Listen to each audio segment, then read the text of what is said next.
Mystery Paul. Hi, everybody. I feel like he's still got a little mystery left, Beau. No, there's not a lot left. I mean, it's kind of been beaten out of me. Not for those of us who partied with you. As Patrick Stewart said, but it's too late because I've seen it all. It's way too late. If you're at my 40th birthday party, it was too late. So yeah, here we are. I'd like to point out that Johnny Neal just typed, "Johnny Neal is watching." I'll bet he didn't even type that. I'll bet he just logged in. I don't know. I've never seen it do that before, so I was assuming he must have typed it. I don't know.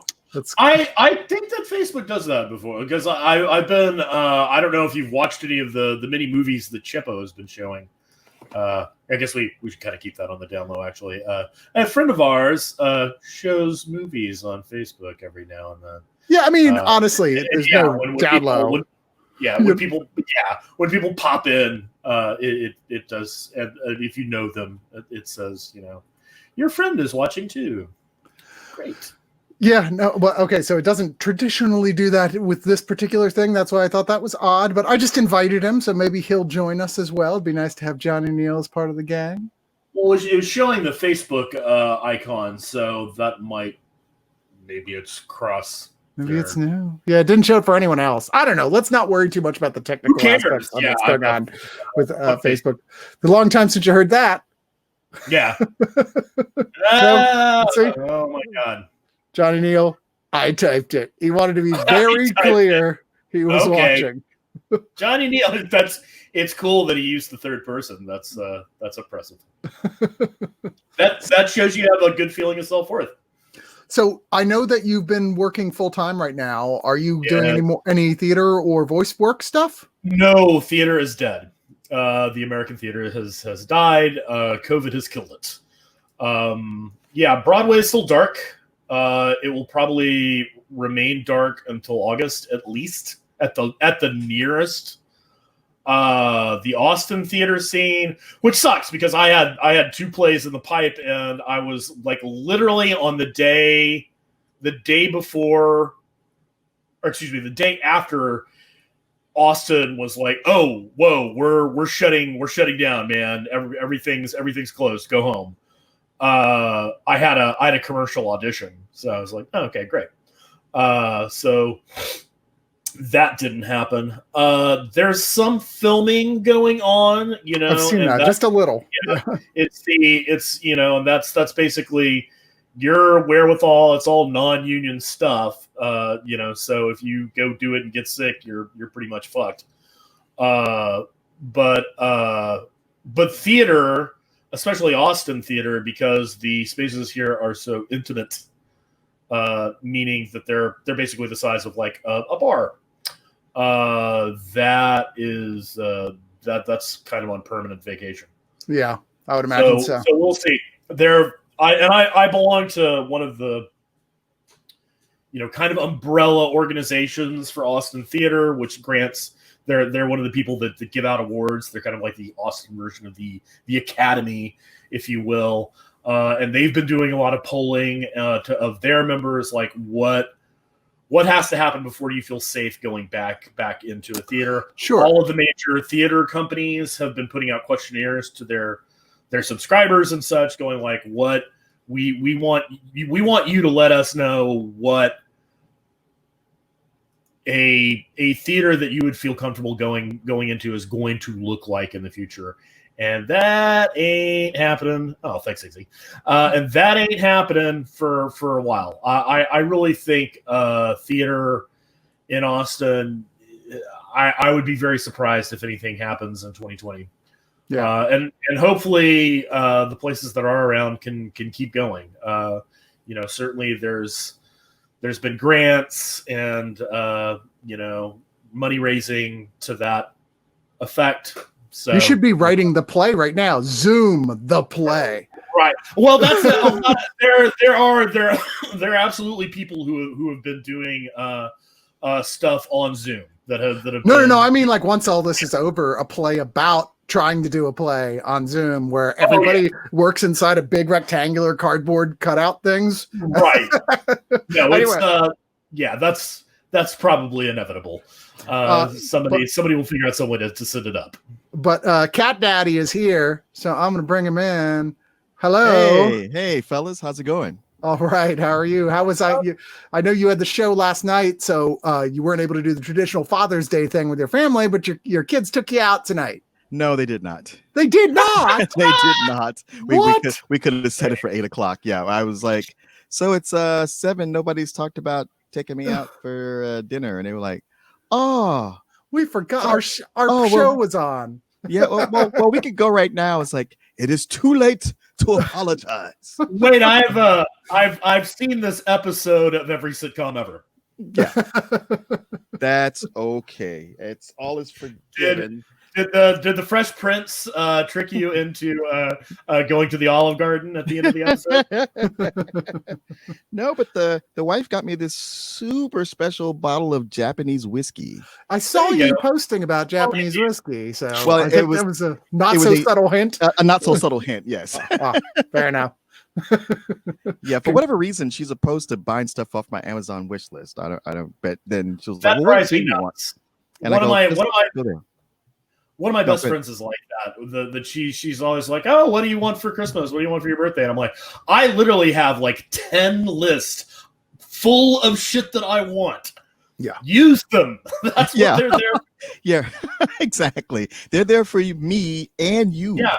Well, my wife is often like, I feel weird getting stuff off the Amazon list because it's like you've already picked out your presents. I want it to be a surprise. I'm like, honey, there's like 17 pages on there. Yeah, it's gonna be a surprise. and if you surprise me with something that's not on there, it's probably going to be one of those bad surprises where now I got to put effort into pretending like I like it. Yeah, it's just like roll the dice with advantage. Yes. As long as you're playing the game. And hey, you don't have to get that exact thing. Just make it adjacent. Exactly. Yeah, exactly. Use it as like he likes these things, so therefore maybe he'd like this. Yeah. No, I already have that. God damn it. Yeah, but it's your wife. She can just look through your shit. Yeah, exactly. Check out the library first, honey. Yeah. It's just like, well, I was looking through your comic books to see if you had this. What is this? Oh, that's Chris's. I'm boring. He didn't want Courtney to find it. Yeah. We do bro stuff like that for each other. This is an ounce of Peruvian cocaine. Yeah. It was 2 ounces before. 2 ounces before. I'm only mad because you didn't share. Well, an ounce would have only made you mad. Well, I mean, by definition. So how you fellas doing? How's anyone doing, Martin? I know. We're all stuck. I mean, unless you're one of those annoying, horrible people who's like, I'm not staying in my house and wearing a fucking mask. I'm gonna, I mean, come on. We're like reasonable, emotive human beings who care about not infecting anyone else and don't want to be infected ourselves. So what do? We stay home. So yeah, I heard a good one today, which is like, you assholes didn't want to wear a mask for 3 months, so now we have to wear them for 2 years. Yep. Yeah. So which is what we said was going to happen. It's funny because I've been emotionally, for the most part, riding this out pretty well, and just saying to my wife, it's like, man, after 5 months of this, I just after a couple more, I think I might be ready for it to be done. And then she reminded me that it's only been 3 months. I know. It feels like it's been since like 6 months at least. Yeah, it does. It feels like 6 months. Lemon, it's Wednesday. Well, let's bring in another guest, one of our other old friends, Mr. Johnny Neal. The old one. Johnny Neal. Hey, everybody. Hey. Everybody. Post Father's Day, everybody. Hey. Yeah, happy post Father's Day. Yeah, good to see you. Yeah, calling from your workshop. Yeah, I've been out here a lot lately too. I know, man. You've been cranking. Yeah, I'm trying. My coping skills for everything is just want to do stuff that I can finish.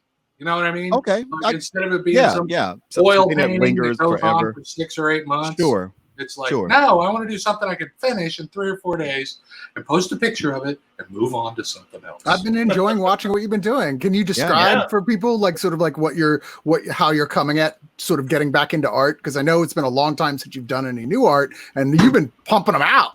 I haven't painted in 15 years. I haven't, I gave it up when I got sober. I was just a little history. When I was drinking and doing Vicodin, I was really into splattering the oil paints all over the place. And I was afraid that would be some kind of a trigger. So I just kind of put away the one thing that I was good at. I said, I got to leave this alone because it turns me into a drug addict. And that's a weird logic, but, what can I tell you? So what I've been doing, I've been working with ink and gouache on paper. And I steal a lot of images, from Tumblr or from comic books. And just kind of, I use a projector. I blow them up, and then I start working. I'm working on a picture of Nina Simone right now. Oh, nice. Cool. So that's just the beginning. So I create a kind of a paint-by-number pencil sketch, and then I just really work it, just start diving in there. But the nice thing is, hey, thanks, Chris. And whatever that last one was, that I can finish it. It's just nice to finish something in this time that, like Martin just said, it's like, it's only been 3 months, it feels like, and there's no end in sight. There's no. It's just kind of, it's really weird.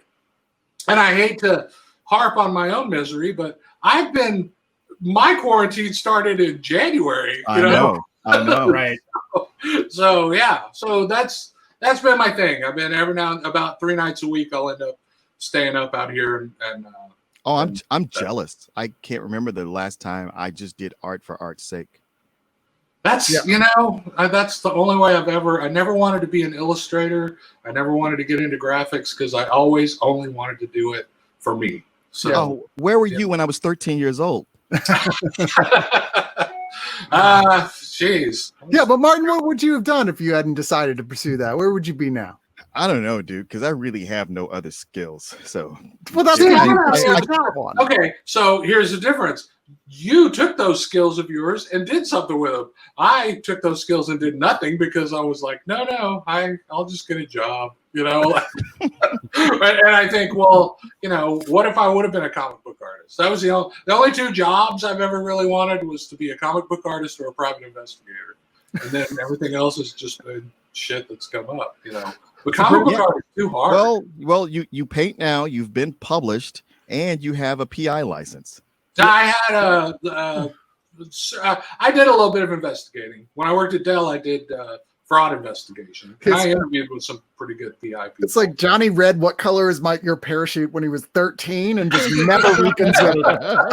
Frankly, I didn't have any role models. It's like me if I'm still going on like job sites going, I'm looking for either action archaeologist, ghost hunter. So I have a fedora, and I'd really like to go dig up Nazi treasure. Yes, yes, I would.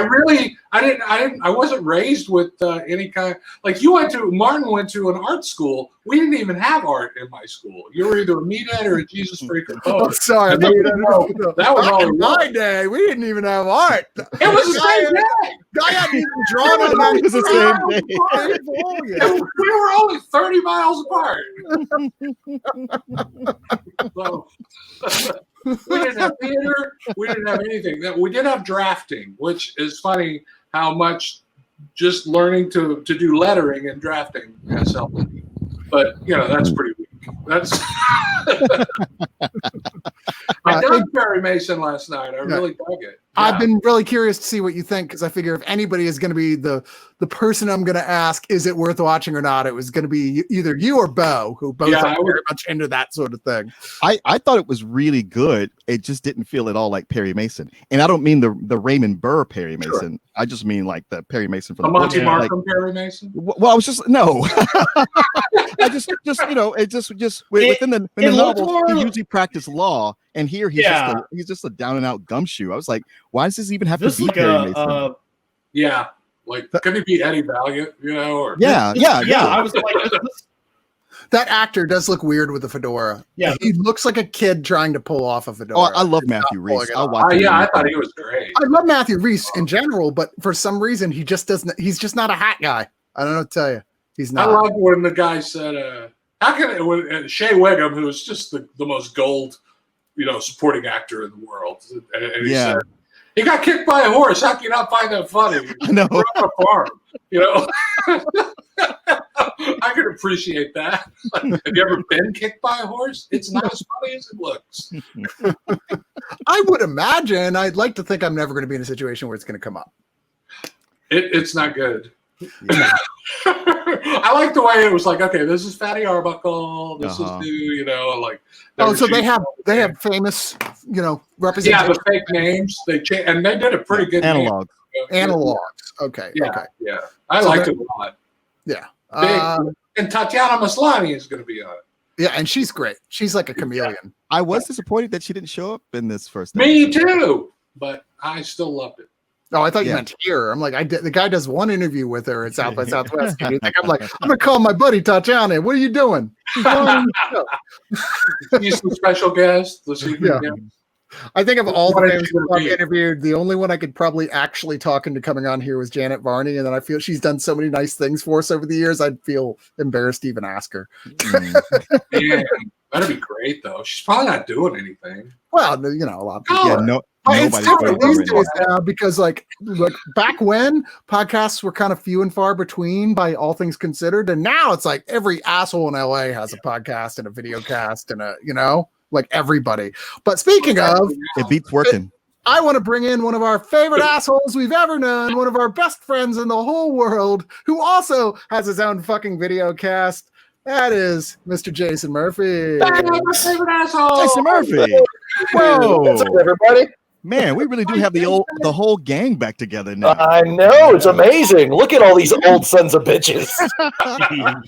It's like Beau's the Secret Square. He's the Paul Lynn. You beat me to it. Don't be afraid to use your clothes, girls. Has anybody tried to sniff some Rush? How are you doing, sir?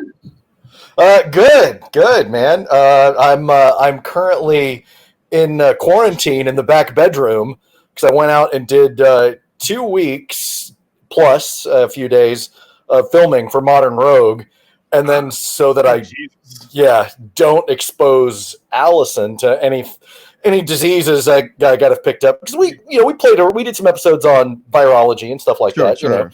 Bacteria that we manufactured in a makeshift lab. It was fun. Over the last 2 weeks. Good. No, I'm kidding. But we were out there shooting episodes, and I didn't want to. There were we've got a big crew and everything now, and I didn't want to bring anything back to Allison with her compromised immune system, and so here I am in the back bedroom for the next 2 weeks. Hey man, there's a pro tip. The city's doing free testing, and it's drive-through, and it takes that long. Yeah, but we were afraid of me getting something there and bringing it back here. No. You understand the testing? You stay in your car the entire time. You drive through. It's quicker than getting a hamburger. You drive through, and they pull you up and they put a swab in your nose for 10 seconds and send you on your way. And then 2 days later, they email you the results. I gotta look into that.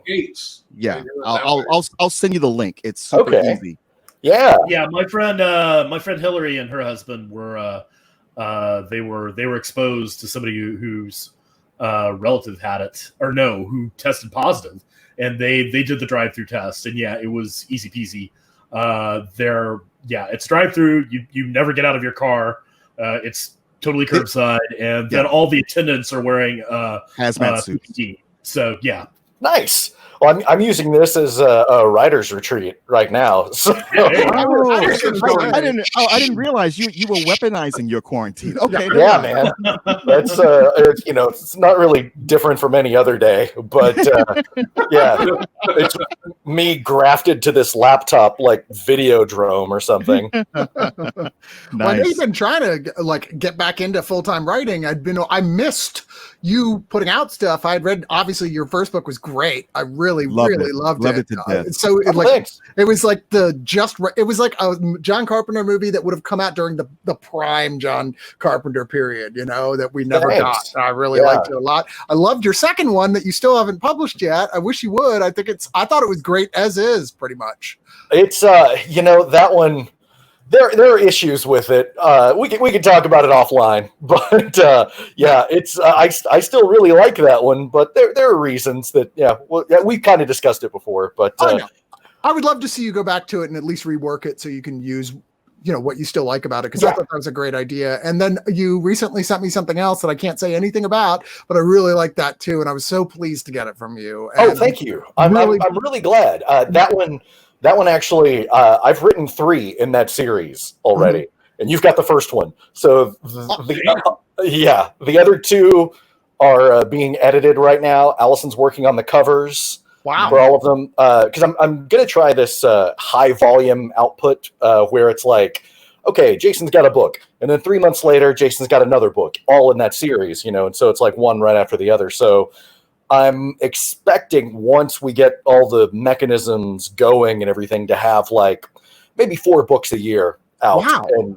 And once I get like at least 6 in this series, I'm going to hop back over and do some more Black Goat Motorcycle Club. Oh, that's awesome. That's awesome. Because I love that universe you've created there.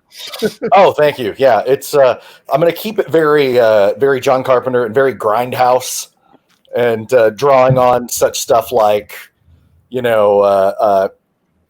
coffee, bring me the head of Alfredo Garcia, very Peck and Paw, just very dirty 70s stuff. So that's awesome. I'm super excited. Well, go ahead. No, go ahead. That's it. I was just going to say, I had told people I was going to at least faintly discuss dad movies this week, so we're going to bring up some dad movies for a short period of time and see what's going on. So what is your definition of a dad movie? A dad movie is a movie that is about good dads. Oh, okay. Not movies that we're not talking about I thought it was just gonna be all war movies and westerns. No, because that's like so. I mean, that's too. Field of Dreams, or we're going to spend 2 hours talking about Field of Dreams. No, that was on the list. I'm not going to say it wasn't. Yeah, those are all a list of movies I would never sit for 2 hours watching with my dad. So I just not going to go too far into it. I'll just go name one, and you guys tell me if I'm insane to put this on the list or if it's worth it. Okay. All right, fair enough. So first off, of course, Steve Martin in Parenthood. I think it's pretty solid. Yeah. Good dad movie, even a decent television series. I mean, there's a lot of dads in that movie. Some good, some bad. National Lampoon's Vacation. Yes. I mean, that's one of the ones I can tell Martin would like, because it's about the dad who is trying everything to make things right for his family, and they don't appreciate it. And finally, he's like, "Look, you fuckers," and they're like, "Sorry," and then everything works out. So that's the most Martin dad movie. And then he murdered Imogene Coca.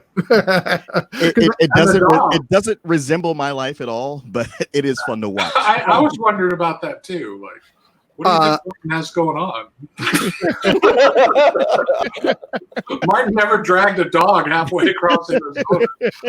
Not so fast. Acquitted. A lot of stuff happened we don't talk about in San Diego.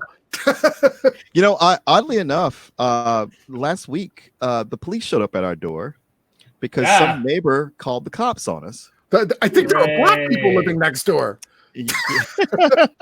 Wow. Yeah, they came with the animal control saying, "Hey, we got a report that we need to do a well check on your dog." I was like, "A what?" You said, well, you tied up to the bumper out there in the driveway. Are you kidding? No, I'm not kidding at all. Because you're in the middle of the afternoon while you're working, but you stop to make a sandwich and you look out and the police are at your door. Oh, that's nice. And I know how you feel about that in the best of times. Sure. It was all female officers. They were very standoffish, almost apologetic about it. And I said, okay, well, she stays in the backyard. She's an outside dog. Do what you got to do. Walk around. And after a while, they came back and I said, yeah, she's fine. This is really unnecessary. More than likely, what happened is you have a neighbor who made a noise complaint, and we don't come out for those anymore. So then they escalated it to say your dog was in trouble, and that's why we had to come out and check. But So one of your neighbors is an Frank cool Yes. in the gang for the rest of the afternoon until 4 a.m. Yeah. Yeah, I think that's the big takeaway, that we can be as loud as we want. right. Hey, Excellent, hey, yeah. you like maggot Well said. brain?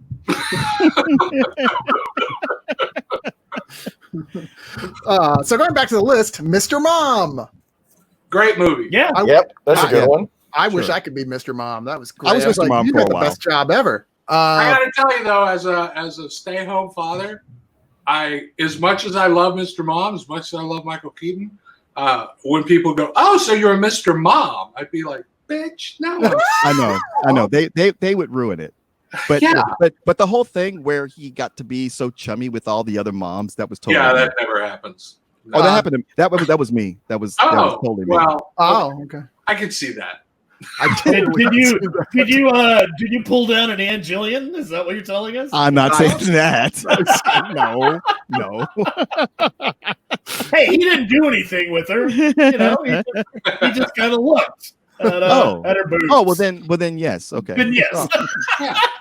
Oh, after Jennifer slept here? Next up, we have Frequency. I mean, for your dead dads out there.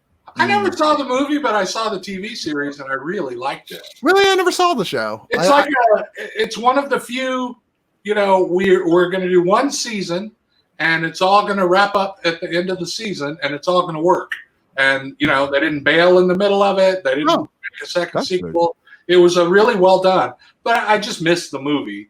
But it's on, Netflix or something, but it's a really good series. I had no idea. I remember really liking the movie. It was just hard to relate to a guy who had such great feelings towards his dad. But that was cool. I know, right? I hate to tell you, Mark, but most of these are good dad movies, not bad dad movies. Okay. So There's a time where the dad died owing his son money.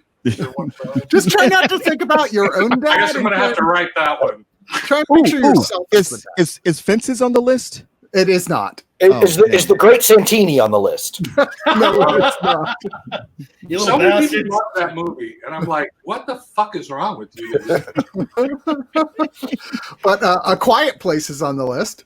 I made it through 10 minutes of that movie. It was more like a boring place. That's the most Johnny Neal thing you've ever said. It was so dull. And now there's a sequel, A Quieter Place. I'm like, I couldn't take that movie at all. Like, you're sitting there eating food with knife and fork on china, going, shh. I'm like, oh, shut up. I watch a movie about parents telling their kids to be quiet. That's my life.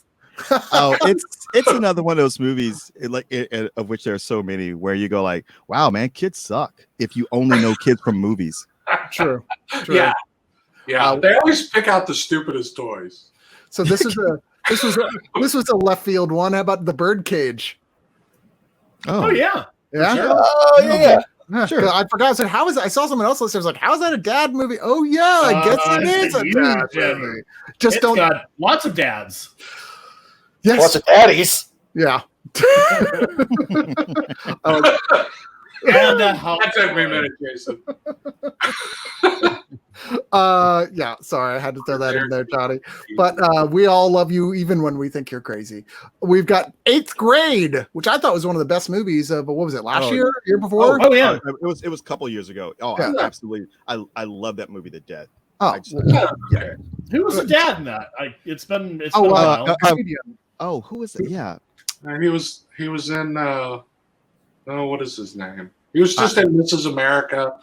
He was Somebody in the comments say who it is, because I'm not going to look it up. Yeah, I'm just saying. Maybe we should qualify this one. Yeah, it's one of those names where you're like, oh, I probably went to high school with somebody with that. But didn't he like directed it? Wait, was it Chris Burnham? Was he the Beau the Burnham. dad also? Beau Burnham. No, Yeah, Bob Burnham Beau was- Burnham. I know Oh, Beau yeah. Burnham wrote and But directed Burnham's it. like 25. Yeah. No, I didn't think he didn't play the dad. Oh, I thought that was him. Okay, No. I don't know. Anyway, Finding Nemo, of course. Sure. That's Yeah, too absolutely. easy. Yeah. It's almost too That's the whole point. as well as Indiana Jones: The Last I mean, Crusade. it's kind of a helicopter no-brainer. parenting, but okay. Yeah, totally. What, Indiana Jones or Finding Nemo? Finding Nemo. I don't know. Henry Jones is kind of a shit dad. Yeah, he was really the is. Same guy that he played in Drive in Finding Nemo. That was like the dark side of you. Just let it go. It's over. It's over. It's over, Nemo. It's over. You're a fucked up little fan.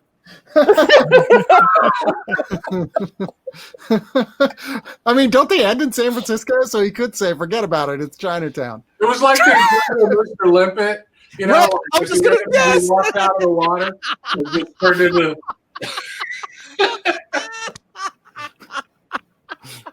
How about somebody else knows about the Incredible Mr. No. You were there before me. I was just about to say it. Guys, strap in. They got started on the Incredible Mr. Limpet again. Don't get me started on Don Knotts movies, guys. Let's talk about Private Eyes for a bit and the Apple Dumpling Gang. Right? I was Mr. disappointed. Chicken. I may have not gotten Disney Plus entirely because I didn't realize Private Eyes wasn't a Disney film. I was all excited to get to finally see that again. It's like, oh, it's not on there. Fuck it, I'm not getting Disney Plus. The Wookalar, man. That was the number one movie. No, Attaboy, Luther. I mean, the Apple Dumpling Gang and the Apple Dumpling Gang Rides Again are there, though, so it's fine. Oh, right. Yeah. Love those. Have no idea how I'd feel about them now. you know what's weird is that my father looked kind of like Andy Griffith and my stepfather looked like Don Knotts. Get out. It's real weird. That is weird. Wow, your mom really traded down. Yeah, I know. It was a pretty steady check. Next up, Big Fish. Tim Burton film. Oh, yeah, I love that. I like this on Big Fish. I remember you and I never saw an eye on that one. Yeah. Yeah, I thought it was the last Tim Burton movie. I was like, okay, there's still something to this guy. And then nothing's ever satisfied since. I know a lot of people put that on their favorite ever like dad movie, but it's not that good, but it got to me. I get it. Well, It has its moments. It's not one where you like it. I go like, what's wrong with you? I get it. Okay, so I did put another bad dad movie on here, but I like it. I think it's a good movie for sort of reconciliation movies, which is The Royal Tenenbaums.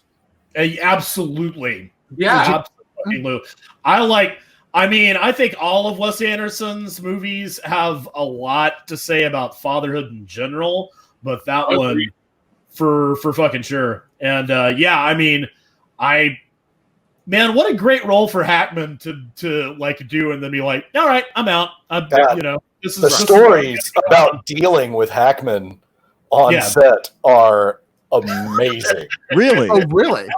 Yeah, like he verbally abused everyone, and they awesome. Yeah, there's an interview where everybody's on stage except for him, like a retrospective of it, like years later, and they're just talking about how everyone was scared of him, and he was just abusive and like always picking on Wes Anderson and everything. Everybody on set was scared of him, except Bill Murray.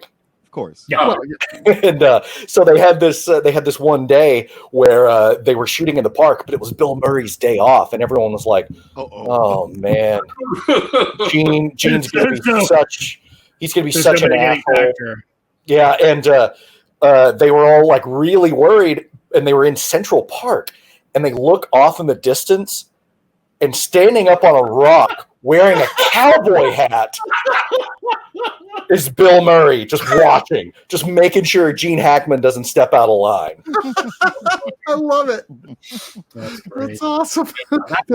Chris says, didn't he headbutt Wes Anderson too? I don't know. Is that true? Yeah, I don't know about that, but there's all sorts of like crazy shit where he was just terrible to everybody. Was that his last movie? It was. If Gene Hackman headbutted Wes Anderson, I think that would kill Wes Anderson. Yeah. So that might not be true. I think it's going to be like Asperger abuse. You know? I mean, if you ever listen to it'd be like like John Wayne beating up Dustin Hoffman. Or Montgomery Clift. Yeah. I too want to see Popeye Doyle fight an origami swan.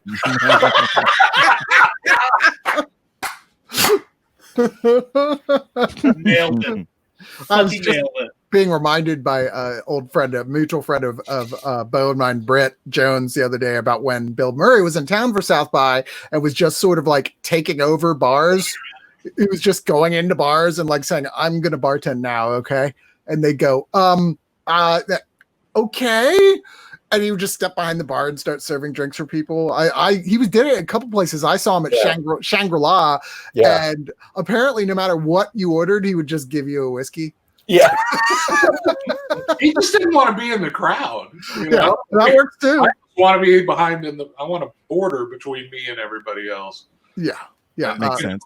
Tony points out, Welcome to Moose Part was actually Hackman's last movie. That's true. Not a really great way to leave the business, but I think that's why.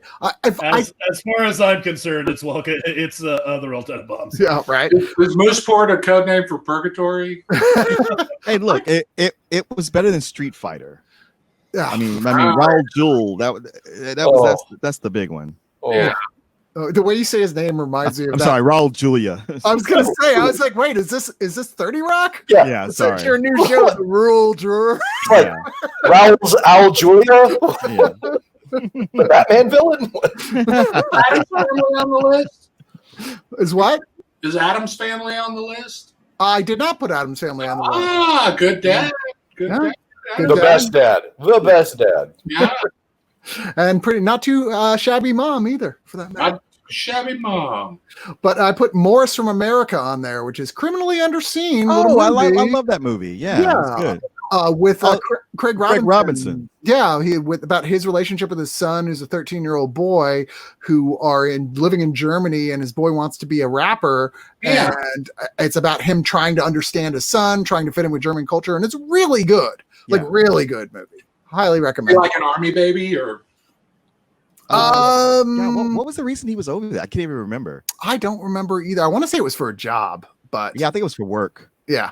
Anyway, so next up is Taken, of course, because come on. Oh, come on. That's I mean, really? That's farther than I'd go. I'd be like, well, I tried.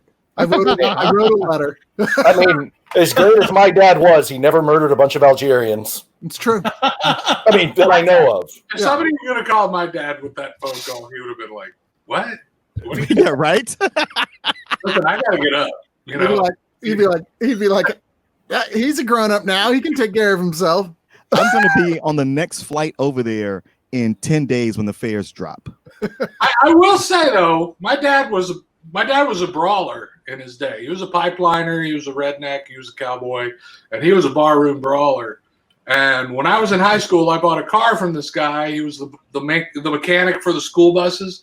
Bought this big old Comet, and it was a bomb. It was $400. It was my first car. I was 16, and then it was a bomb. And my father drove it back and gave it to him and made him give him back the money. Nice. Like he took care of it. And then I ran into that dude, and he was a drunk. And I ran into him at a store, and he just got all up in my face. I was 16, and he was a really big dude, but whatever, you're 16. Yeah. And this guy got up in my face going, I'm going to get that money back from you. And I'm just like, are you fucking kidding me? I'm a minor, you know? And I went home, and my dad was not asleep yet, but he was in bed. He went to bed early. He got up at 4.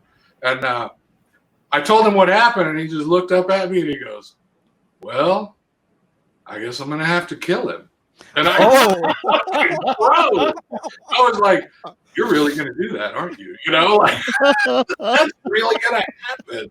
And it was like ice water in the air, man. And I mean, he was ready for that guy to start some shit with him. He was going to put it down. Man, you should have been like, and you know what else? I got this other guy. My biology teacher. I love Johnny's stories. Like, you never know what's going to happen. Right, it's like right. He's a Texas Dolores Claiborne. I mean, he's just telling you the story, and you're like, holy shit, what happened? You never hear the Yeah, story. he's like, wait, I'm sorry, what? When you're growing up, you don't quite faction, you don't get all the news. And at a family reunion about probably 15 years ago, there were these two old dudes there that were pipeliners. They weren't related. And that's when I found out he was a barroom brawler. I said, they were like, you're Johnny's son. And I said, yeah. And he goes, man, your dad could clear a bar room, man. He could clear a saloon. He said, we get paid on Fridays. We cash our checks at the bars, and we didn't leave until we had kicked every motherfucker's ass. I said, so oh he my God. got it. He goes, it's sure lucky somebody invented video games, isn't it? I said, he was pretty good, huh? And he goes, because I was thinking that, like when he said that about beating up this mechanic guy, that just sprung. That's never gone away. But yeah, it always started with, anybody ever tell you look like Andy Griffith? But I said, so he was a pretty good fighter, huh? And he goes, well, yeah, you don't get into fights all the time unless you're a good fighter. Yeah. That's pretty good old dude logic, like. Yeah, I mean, you don't start as a good fighter, but if you're a work guy your who way does up. it a lot, you keep putting points into that skill. Well, he had a twin brother, and they both got drafted at the same time, and we're in basic training.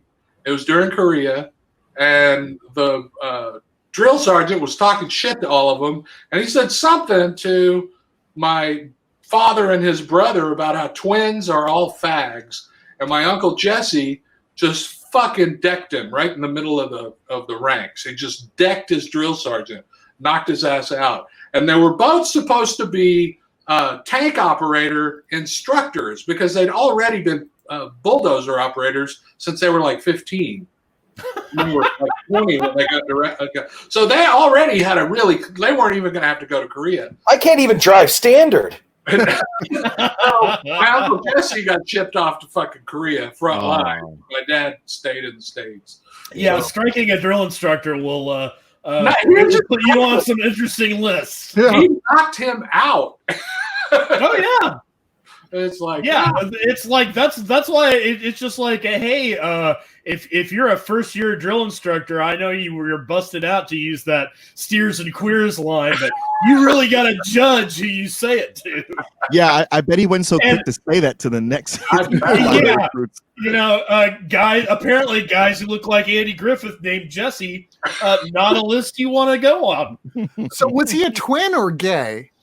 No, he was not gay, but he was not that there's anything wrong with that, but I'm here.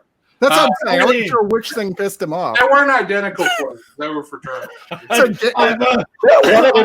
One of them looked like Norman Fell. It is funny the kind of things that the things that were considered fighting words at one point. Like if somebody said that to you, well, you gotta fight them. Yeah. I was watching Chinatown with Gwenny, my daughter, and there's that part. It's even toward the end where somebody calls somebody. It's a great daddy-daughter movie. It's a great dad movie, Yeah, actually. well, he wants to be a screenwriter. I'm like, hey, you got to watch Chinatown. Did you also watch it with your wife and your father? That's good. But when guy gets all bent out of shape, wants to fight because somebody calls him yellow or a coward. And she's looking at me going like, wait, why is that something that he's wants to fight over? I'm like, huh. At a time, that seemed like the logical thing to do. But now that you call my attention to it, it's pretty fucking stupid. Well, Gwenny, once upon a time, there was a singer named Kenny Rogers. Well, like Elisha Cook, Jack Palance throws the gun down the chain, and he just keeps bugging him, pick it up. Yeah. And he knows he's going to pick it up. He picks up the gun and gets killed, and you're like, why'd you pick it up? Why'd you pick it? You all saw me at a gun. Yeah. All right. So next up on the list is Somewhere, the Sofia Coppola film. If you remember, another bad dad trying to come back and connect with his daughter. Film. I don't know that. With Stephen Dorff. Yeah, I never watched it. I always meant to. Oh, fuck that movie. Probably my favorite. That movie was mistitled somewhere. It should have been titled Nowhere because that's where it goes. Wow. Thanks, Rudy. Strong words. No, not strong enough. Maybe that should have been lost in translation. Another film I totally Scott was a dad film was Train to Busan, the Korean zombie film that was such a huge hit over the last couple of years. It's a dad who's got his little girl with him who's saving her from zombies. He's just running through the zombie plague. I still haven't seen it. It's great. Oh, I hear, and every so often I want to sit and watch it. So I'm not going to bring up Field of Dreams because Johnny Neal's already made fun of me. That's okay. It's pretty snappy. It is. I finally saw it. It's not. Yeah, it's. I've never seen it. It's okay. Really? Never. Yeah. And then the last one I put on here was Beginners, which is a relatively recent film with Christopher Plummer, who's an older father who comes out to his son as being gay. And I actually thought that was a really good movie. You and McGregor? Yeah. Yes. Mm-hmm.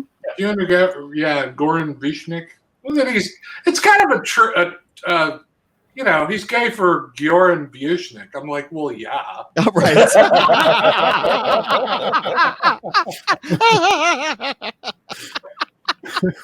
Aren't we all? Yeah, okay, Dan. I'm like, you're not gay, you're just old and uninhibited. Yeah, right. What happened to that guy? I don't know. They try and make the ER reunion happen or something. Right. They were like, hey, you like George Clooney? Here's a new one, and everybody kind of went, no, we're good with the one we got.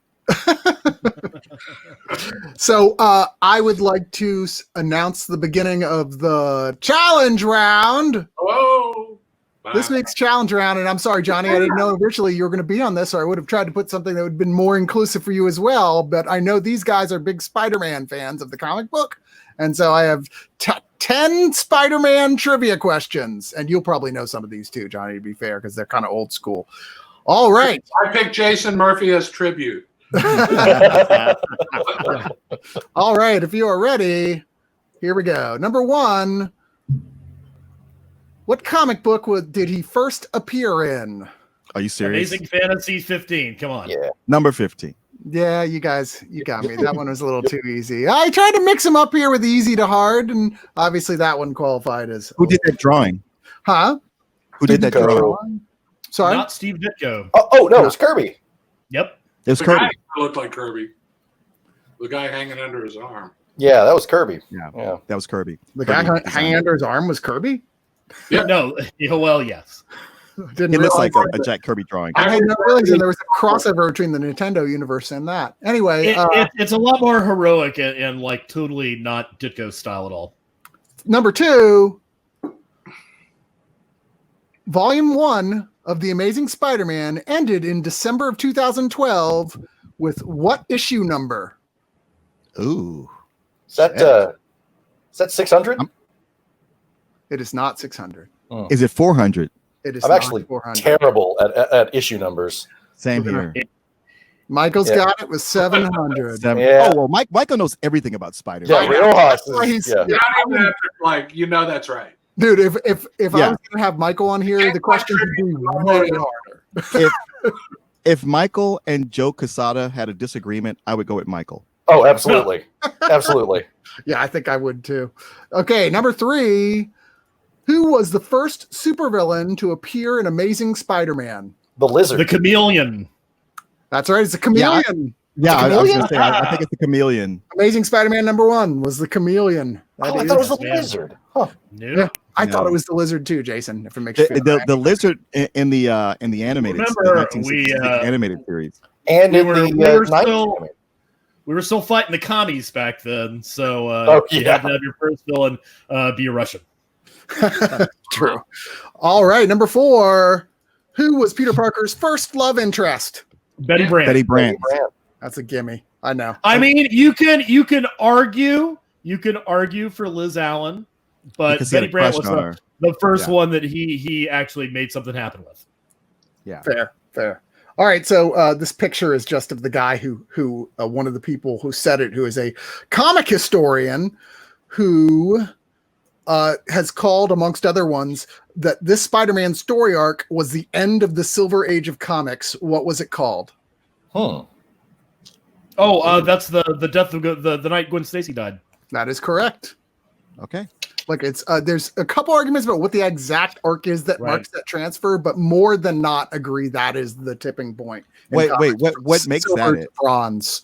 A number of different reasons, but you actually there's a whole thing about it even on the Wikipedia page. But I saw multiple pages about it, so Okay. Yeah. All right. worth reading up on. In fact, interesting, and there are arguments for other things as well. But that was the one, of course, because it fits Spider-Man. So here we go. What year was that? It was that, and it was Speedy becoming a junkie. Yep. Danny O'Neill, rest in peace, my man. Yeah. What's that?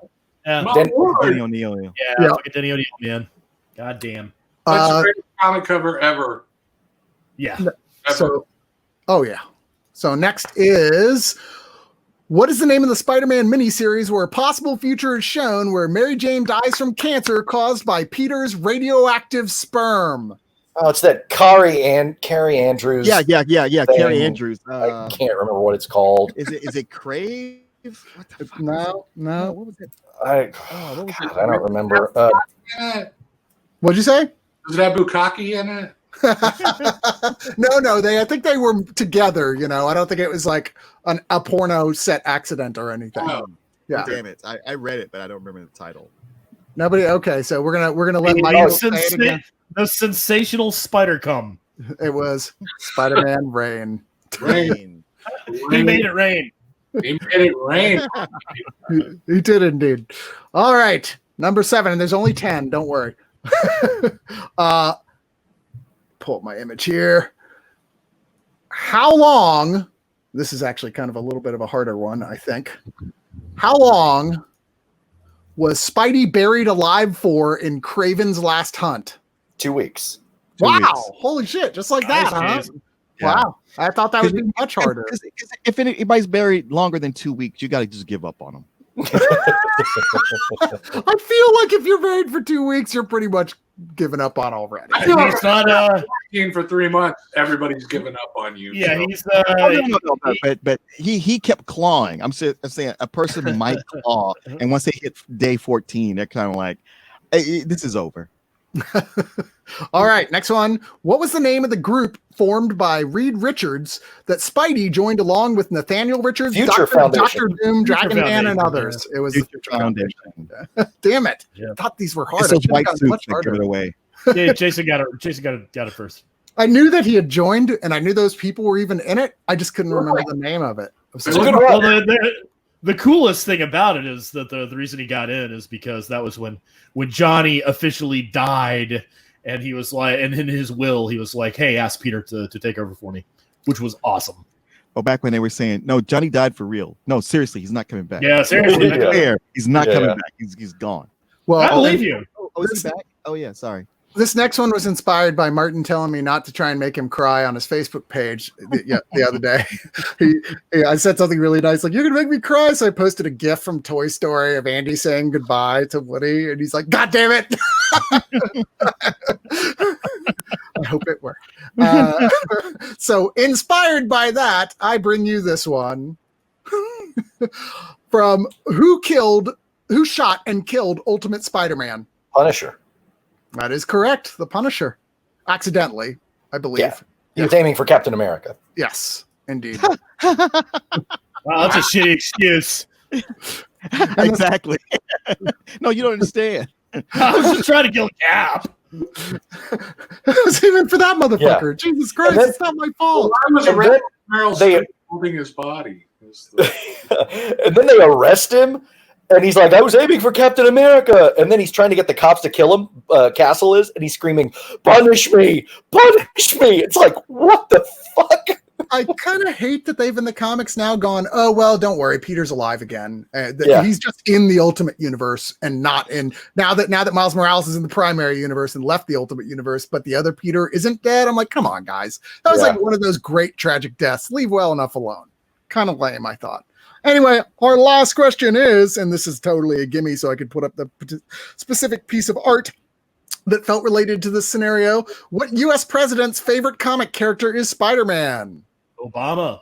Barack Obama. That is correct. And as you can see, I put this one up specifically because it was an adapted piece of fan art for the Leog back in the day. Hey, President Obama, do you listen to the Leog? Well, Spidey, all I can say to that is, werewolf, werewolf.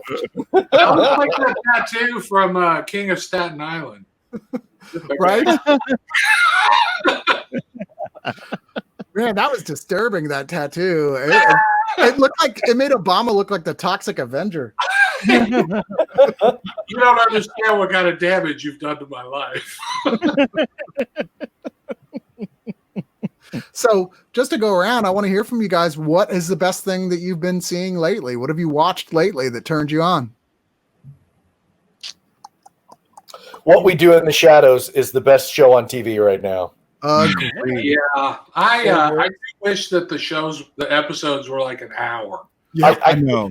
So much stuff where I'm like, I wanted to hang out with the Disco Vampire family. I never go back and rewatch stuff, but I will immediately start an episode over sometimes when it's done. Yeah, it's so good. And also you guys need to start referring to me as Jackie Daytona. Yeah, right. Well, I won't. And let 2 episodes build up and watch them both. When Mark Hamill is his vampire nemesis is looking right at him and should know that who he is, and he pulls out the toothpick and he's like, "Oh my god!" Because the toothpick was the disguise. I just showed that episode to my wife. We had actually watched it before, but that was the one that made her go, "Okay, we're going back to the beginning and we're going to watch all these episodes." So we've been rewatching them and just rewatched that. She's like, "That's just fucking brilliant." She hasn't gotten to the finale yet. I can't wait for her. Man! Also, I just found this out. There's another What We Do in the Shadows spin-off TV show that only aired in New Zealand called Wellington Paranormal. I've seen it. Yeah, Chris, talk about that. Yeah, I just found out the other day. Yeah, I can send it to you if you want. It's all on YouTube, actually. Oh, okay, cool. Yeah. Yeah. Well, nice to know. Yeah, it's really, really good. I think it needs another couple episodes to fully develop, but yeah, I like it. But yeah, What We Do in the Shadows, and mainly because I'm on Skype so much for doing reviews, but I keep saying the Skype is glitchy. While we were recording, while we were shooting all these modern rogues, we were starting to get a little punch drunk and tired, and whenever something would go wrong, we would start just yelling, "Guillermo! It has caught fire again! Guillermo!" That's something I did with the email demon. And, oh yeah, mailer Damon. Yeah. Yeah, that we were dying rewatching that one with them being afraid of Bloody Mary sending them a text chain letter. It's like, oh my god, that show kills. And there's always little details that I miss. Colin Robinson was so good this season. Oh my gosh! Have you guys seen? Man, I thought he was. I thought he was a one-note joke that had kind of run its course, and then they had that whole episode dedicated to him. It was my favorite episode. Oh yeah. Have you guys seen the thing? It's from 10 years ago, and it's the actor Mark Proch Prosh, however you say his name, who plays Colin Robinson. He would go around as Kenny Strauss, and he would actually get on local news morning shows.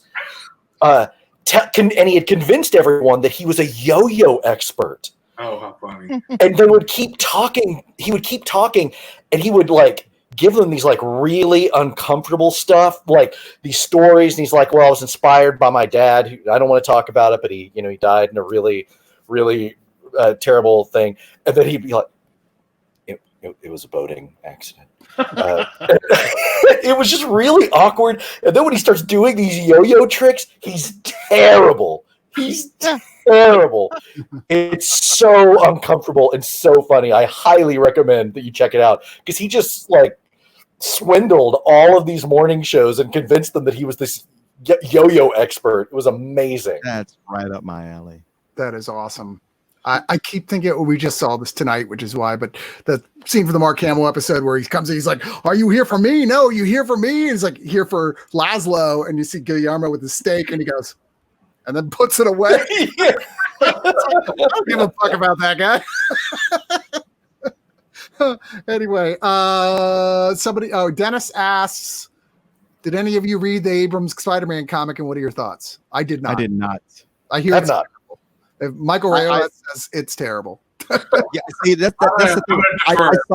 I was in a store the other day and saw it, and I was just like, man, these comics written by tourists, they're almost never good. No, right. I can't. Was there a good one? I mean, maybe Kevin Smith's first run novel. Some of Kevin Smith's stuff was good. Some of his Green Arrow stuff was good. No, his Quiver was awesome.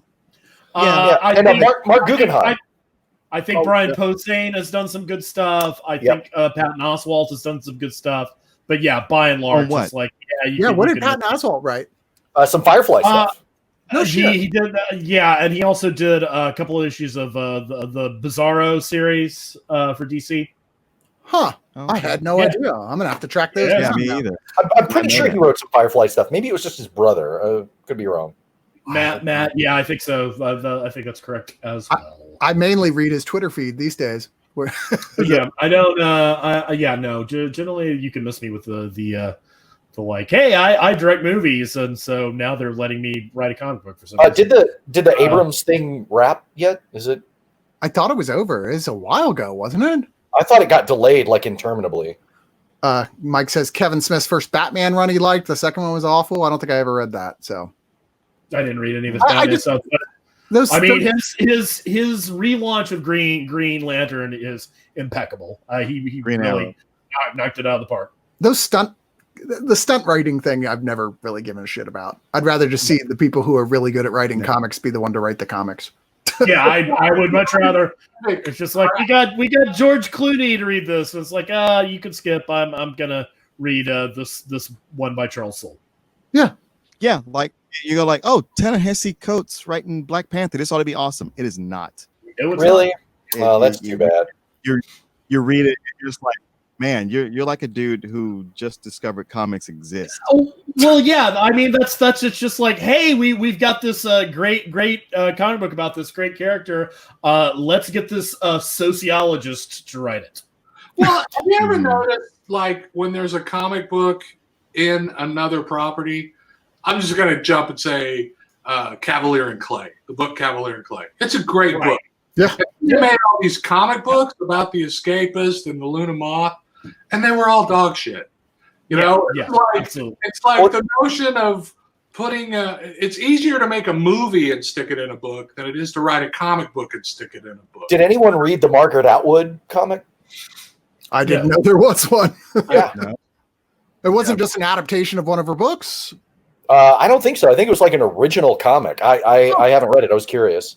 Huh. I mean, it's not, you don't hear about this happening as much in other artistic fields, do you? You know, I mean, most people stay in their lane, you know. But it would be cool if it happened sometimes. You know, like if they're like, and now Amy Poehler is writing the next Twilight novel, I'd be like, yeah, that's all right, do that. I think we all know what happened when Frank Miller tried to direct a movie, and let's not let that happen again.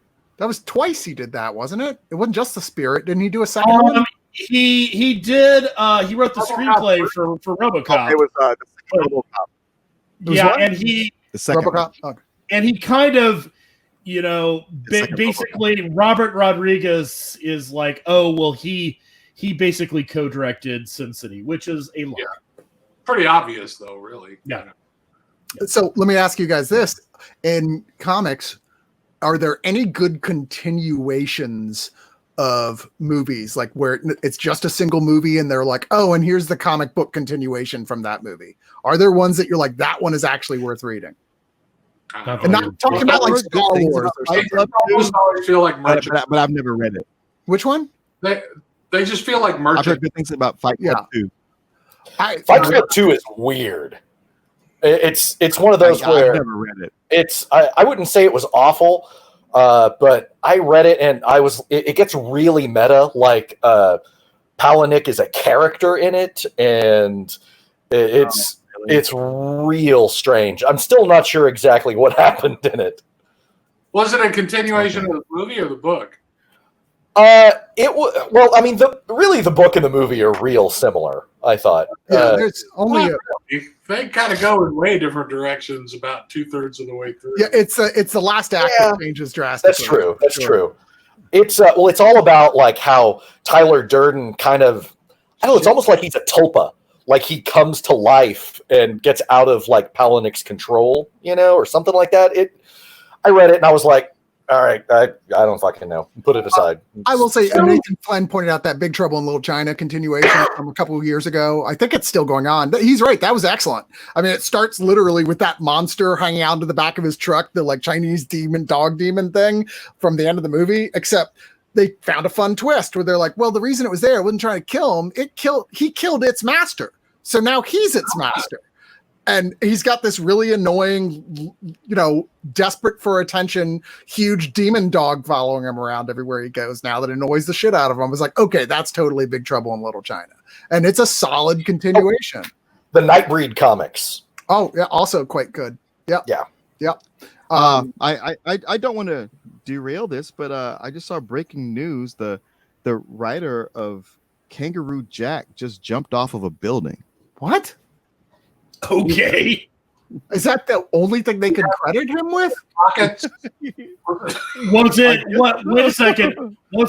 Was it because he wrote Kangaroo Jack? I don't know, but apparently Martin has a Kangaroo Jack notification popping up on his phone. Whenever there's Kangaroo Jack, It's got alerts for Kangaroo Jack set up. The anniversary of Tony When's Scott. that sequel coming out? Is there anything like that? Yeah, I thought that was a weird thing for my watch to suddenly alert me to, but it's like, okay. Yeah, it's Stephen Leo Bing. Okay. Apparently he was kind of like he was a big philanthropist. They could have listed that. Right? Yeah, you might want to bury that lead. You know, when you make a movie with Yahoo Serious, you know, you got your puppet back. He had young Einstein. he had a baby with Elizabeth Hurley. I don't know. That's bigger. That's bigger than making Yeah. Kangaroo Jack. Just the fact that you had sex with Elizabeth Hurley is bigger than being responsible for the Yeah, movie. well Kangaroo Jack. done. Yeah, exactly. Yeah. I have the comic book for Ghost Dog. Remember that? Remember when Ghost Dog came Was out? there one? Was that a follow-up comic book? Yeah, it was like on Oni Press. Remember Oni Comics? Yeah. Like a one issue. And it was just like a weird kind of a cartoon version of everything and a bunch of haikus. And it was, you know, it didn't really make any sense. It just felt like a souvenir of the movie kind of a thing. Yeah, most of those things are pretty bad, but the one I did read that I liked at the time, I haven't gone back, but was the prelude to the first J.J. Abrams Star Trek movie. It was actually a pretty good comic that filled you in on some details. They're like, okay, this is kind of important and makes the story better. That's being kind of par for the course right now is the prelude comics. Like they're doing them for every single Marvel film. They're doing them for all the DC films. It's like, and they're mostly unnecessary. Or any of you, I mean, Chris, you were probably there at the Fantastic Fest premiere for Southland Tales. Yes, I was. They started handing out that graphic novel where it's like, if you really want to get everything. And once the movie was over, I was like, I really don't. I don't. Oh, wow. You guys stuck around to the end on that thing, huh? Yeah. Corey and I went to a press screening. It was just he and I were the only two people in that. Counting down until someone in the comments says, Cyrus loved it. Because remember, I gave it a low rental. Yo, that's right. And people are like, I can't believe you loved that movie. I'm like, I gave it the next to lowest rating. What do you want? We thought it was the worst thing we'd ever seen, but we couldn't pull ourselves away because it was just like, it just keeps getting worse. And I just got to see how far it goes. But there came a point where I was like, all right, I've been here an hour and a half. I'm done. I don't remember it very well. I've never gone back and rewatched it, but I do remember kind of that same thing. It was watching a giant car accident. It was terrible in every way, but it sure wasn't boring. Have you seen it, Johnny? I bought a bootleg of it when we were in India, and I bought a bootleg of it in Thailand or China or something because we would just buy movies by the ton. Mm-hmm. And I was watching it, and I kept going, so when is it going to happen? This right? When is whatever is supposed to happen going to happen? And then it was over, and I was like, what the fuck was that? How did they get all those people? You know, it was very weird. It was very weird. I heard that they're making a comic book sequel or something. Or comic book sequel. Not a comic book. I forget what it is. There's some other format. It's not a movie, but there was some other format like follow-up that they're working on. I'm like, nobody wants that. Stop. No. Nobody likes that movie except ironically. Yeah. Just let it die. Nobody cares. I still have the comic book, the graphic novel. It's in plastic and boarded and here's why. Because if you look back at some of the most valuable comics, there are ones that are infamous, not good. Okay. You know, that were like, nobody held on to that. Yeah, in 1977, that might have helped. Yeah. How's that working out for you, man? It's still not worth it. I mean, I've got it on board and in a Mylar bag. Come on. And another year, you can put your cats through college. Good call. Why people are still going on about me loving Southland Tales. I actually saw Jessica Cargill's wife, posting about it the other day because someone was asking about it, and she was like, Cargill came back from Fantastic Fest having seen it and said it was literally the first movie ever at that festival he was mad about. It was like, no, never ever watched that movie. And I was sitting next to him, and we were both just like, what the fuck is happening? I remember I was sitting on my other side was what's his name? Tim McCandless, the guy that wrote The Iron Giant. Oh yeah. Oh, right, that year. Yeah, Tim. And he just, when the credit starts rolling, lights come up, he's sitting there and he goes, what a bunch of horse shit. What was that movie with, I'm sure you guys were like, but Donnie Darko. yeah, right? What was that movie with? It just was like last year. It had Keanu Reeves it was like if Coachella was a movie from the It was apocalypse. so bad. I know what you're talking about. Were you trying to bring his wife back to life? House, and she got her leg eaten, and it was you know what I'm talking about. It had It sounds awesome. it wasn't though. And It doesn't sound awesome at all. And they were in the desert, and everybody was eating acid. That was the when Was it The Bad Batch or something like that? Yeah, the Bad Batch. I don't remember Keanu Reeves in that. Was he in that? Oh, he was in that. Yeah. Keanu Reeves is only good if he's shooting people. Okay, The Bad Batch, first off, is fucking awful. I still can't believe people talk good things about it. It was Southland Tales awful. That's what it made me think of Southland Tales. It's so And it had like Jim Carrey in it. Something's going to happen. You know, like something's going to make this all make sense because it's all too fucked up for it to not come together. You know, and it doesn't. It's I'm an optimist that way. We saw it at like a big Alamo event, big outdoor thing with free barbecue and all that shit. And they really wanted you to like it. And I remember Tim League had gotten into an accident somehow. So he was all fucked up and was on medication and was admitting it. But they were there with a writer director who was so drunk she could barely like get through the discussion. And everyone was expecting this to be great because she had done A Girl Walks Home Alone at Night, which was raved about. And it's a train wreck, The Bad Batch. It's terrible. And y'all were eating Tim League's leg? Is that what you're saying? But man, almost as bad. Did you see Keanu Reeves' replicas from 2018? Where he's a neuroscientist, his family dies, and he uses you can stop when you say Keanu Reeves is a neuroscientist. Right? He uses this tech to bring his family member back to life, and it's so incredibly bad. It's just laugh out loud, funny bad. Really. Did you see a commercial for Bill and Ted too? I did. I can't wait. Yeah. Oh, dude. For all the excitement about that, seeing the two of them, I was like, yikes. Oh, man. I felt 100 years old watching that. Right? But from all reports, that's the point. The joke. That's the script is going. No. I know that. I know that's the joke going in, but it was still like, oh, yeah. The joke's on me though. I don't want to be the butt of their joke. That's what I. Make me leave and start saying the shit I said in high school. Hey, brother. Hey, I'm groovy. Let's get a Terry phosphate. Yeah. Right on, cats. Cats. Go Eagles. Hey, let's have a pep rally. Is that stuff you said in high school? So bad. I never much. I just said I got to get the fuck out of here is what I said. Well, I want to see it. Well, I'll watch it on TV or something, but well, you don't have much choice right now. Yeah. I ain't gonna pay a $20 rental. I can tell you that. Although AMC wants to open up and not force people to wear masks. Well, now they're saying they will force people to wear masks. That makes me think that they're going to make people wear them when they come in, but won't get on them if they take them off once they're inside. We all know that's exactly what they're going to do. Yeah. Because I see people in stores. I had to take because I'll go grocery shopping, and still a good 85 to 90% of people are wearing masks, and they're being good about it. Yeah. But I had to take my daughter to the mall so she could return something at Forever 21. And for Forever 21, they have a guard there. They let a certain number of people in, and they make you wear a mask before you come in. Good for you.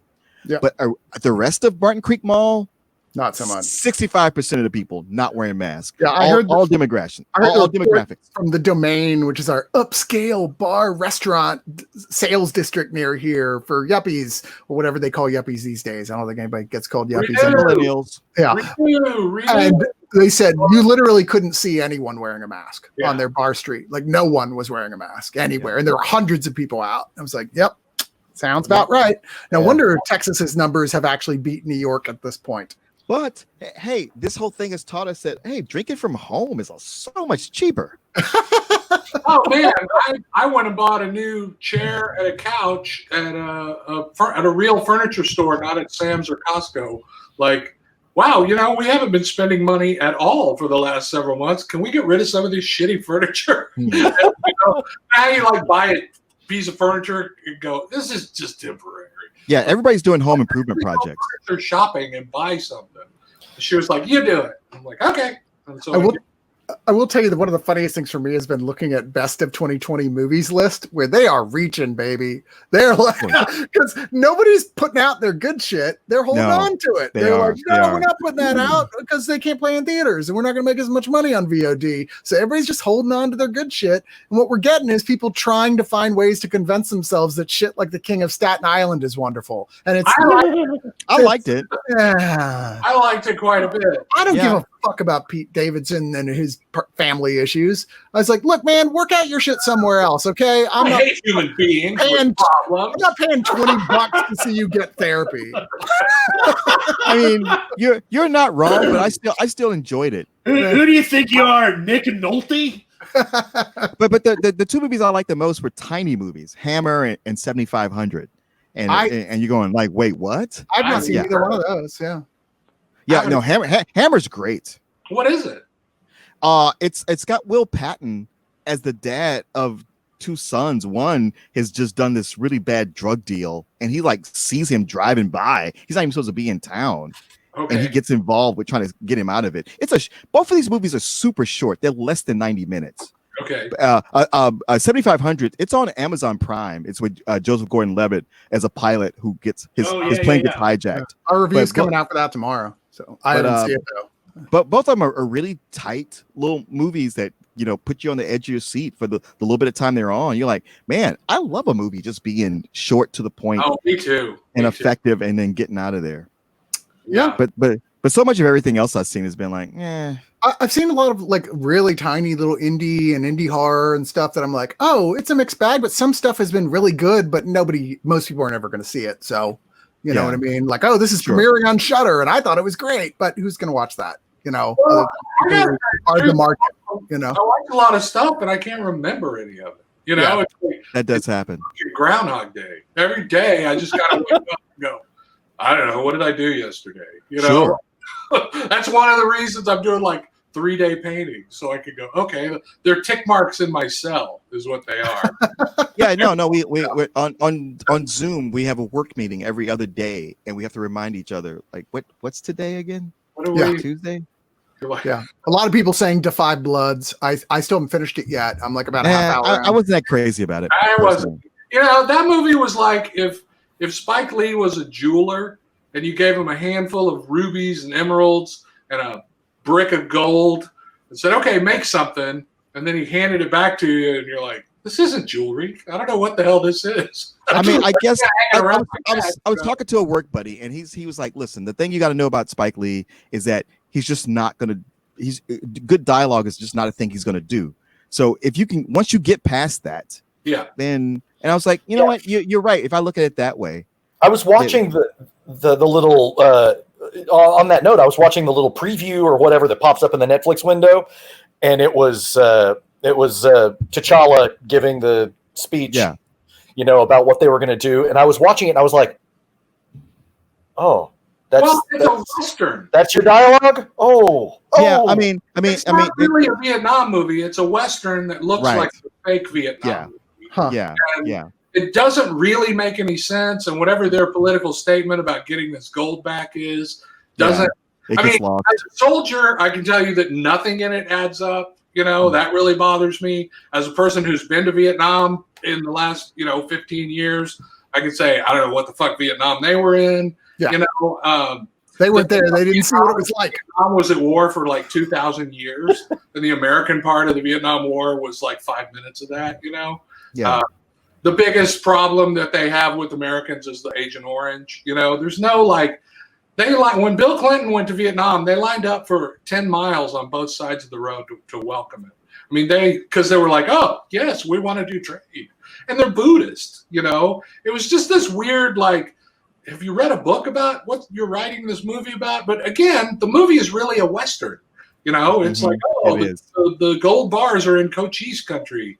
And I wouldn't go with I wouldn't even go with that, Nathan. I mean, he leans on Treasure of Sierra Madre, but like so hard to where it's like, okay, dude, we get it. But it's not quite. I mean, it's not a chunk in the middle of it. Delroy Lindo is great as a complete fucking psychopath. I'm so glad that he's in it and getting attention though, because he's one of the English. Well, he's been on that show, the Good Fight on CBS, which Access I don't watch. I hear it's great. I know. It's like the one thing when the times when I have CBS Access just so I can watch a Star Trek show, and they're always advertising the Good Fight. I always think I should watch that. No, I'm just going to cancel this service. Every year, it's on Critics' Best of Television. Right. Yes, every year, and I have not watched it, so I don't know. But Delroy Delroy Lindo is fantastic, and I was like, oh, everyone's going to be going, Delroy Lindo, I forgot about him, and hopefully he'll get more roles. Well, something I realize is that some people really love movies for what they're about, and some people love movies for how they're executed. And I'm more in that second phase, because I'm like, hey, man, it's cool that you're about some good shit, but I want to know how you execute it. That's more my focus. Yeah. But some people are all about what the movie's about. And I like so much of what it's about, but as a cohesive whole, I think there's so much of it that falls apart. I love the Hanoi Hannah. I love the way they said something about Malcolm X. Suddenly there was a Malcolm X. Mm-hmm. I love the slideshow insertions. I loved all of that. It's very educational. It has all these good things in it. But the story itself is just dumb. And then the shootout at the end is like, what is this? I know. It's like we came all the way for this. Yeah. And as much as it's pulling from Apocalypse Now and Treasure of the Sierra Madre, there's a little bit of Tropic Thunder in there, and not in a good way. There's just one That's moment never good. like a flashback photo of Delroy Lindo as a young man, like it's supposed to be his soldier picture, and he's wearing a big red one. He's got a big red one, 1st Infantry out of Kansas. He's got that unit crest, which is the unit they were supposed to be in. And then I was like, wow, is Delroy Lindo in Vietnam? Is that what this whole movie is about? Is actually that Delroy Lindo was in Vietnam? And I look him up. For one, he's from England. I had no idea. His parents. Yeah, he's Western Indian. Yeah, Trinidadian, I think. Wow. The picture was from More American Graffiti. He was in More American Graffiti. Well, dude, some people looked at that like Vietnam, Yeah, that was I mean, Harrison Ford did. Yeah, it's true. So it was like, so you set this movie that everybody's in 1st Infantry, because of that one picture of Delroy. I'll say this year, both my 2 favorite movies so far have both starred Elizabeth Moss. One was The Invisible Woman, which I can't wait to rewatch. I thought it was fantastic, and scary, and terrific. And then a lot of people brought up Shirley, which a lot of people haven't gotten a chance to see yet, but which is about the writer Shirley Jackson. And I thought that was tremendous. I bailed on that. Oh, I made it through about 20 minutes of that one, but I'll give it to you for Invisible Man.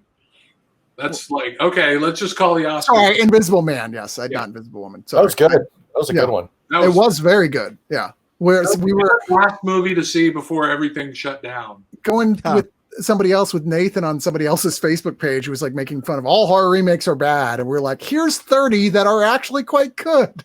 And neither one of us remembered The Invisible Man. We're like, what the fuck? Till the very end, like, oh shit, Invisible Man. Holy shit.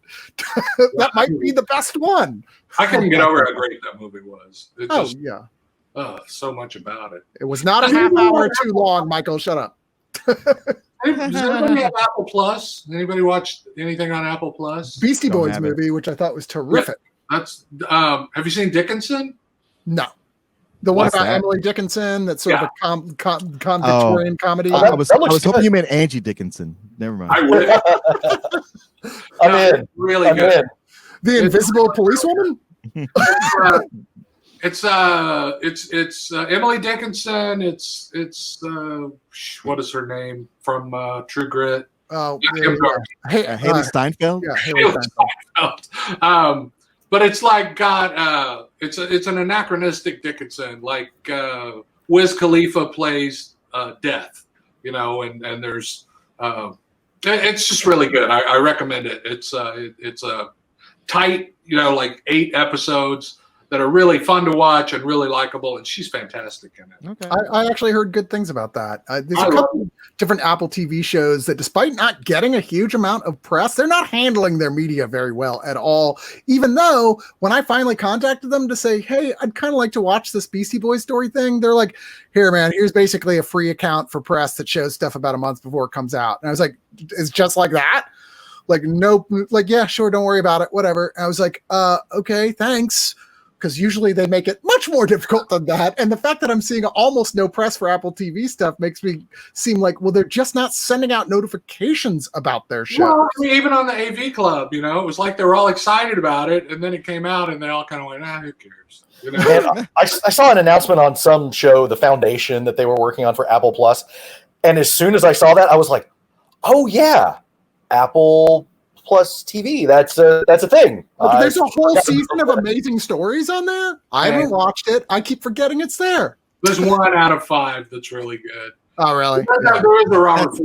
That's par for the course with anthologies. But especially corny ass based on the 80s, like Goonies mentality anthologies. But we just watched Defending Jacob with Captain America and Lady Mary and creepy kid from Knives Out. That's who I am now. I don't know anybody's names anymore. You should hear how he refers to us. My neighbors or whatever the color of their house is. Yeah, Johnny's like black guy, bald guy, Irish guy, other Irish guy. Square. It's like 8 hours. It could have been a tight 2 hours.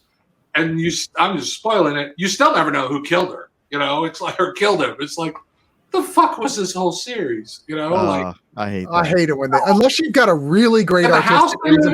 It's like a Restoration Hardware catalog. Like everything about it looks brand new. That was my whole thing when everybody was going nuts about the true crime podcast and Serial. And then they say, like, yeah, you get to the end of a Serial and you still don't know who did it. I was like, well, then why the fuck would I even listen to that?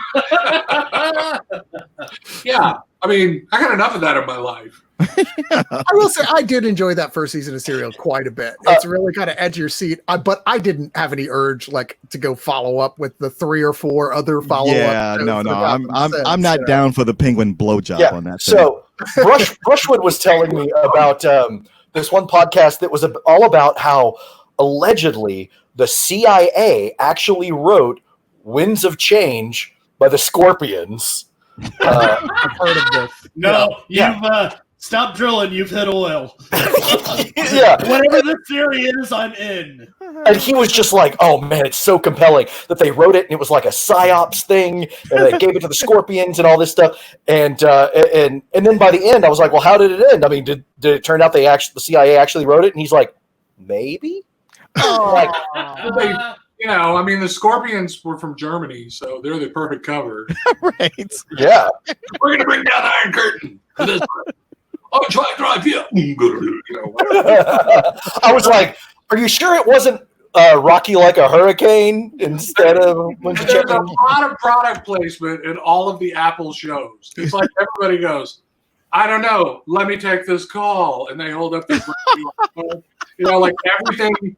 Every prop is polished aluminum.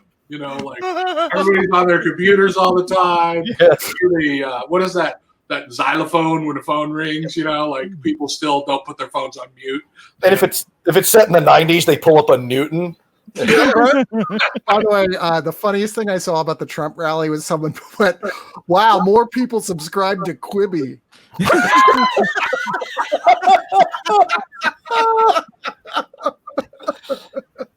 And then there's another one with what's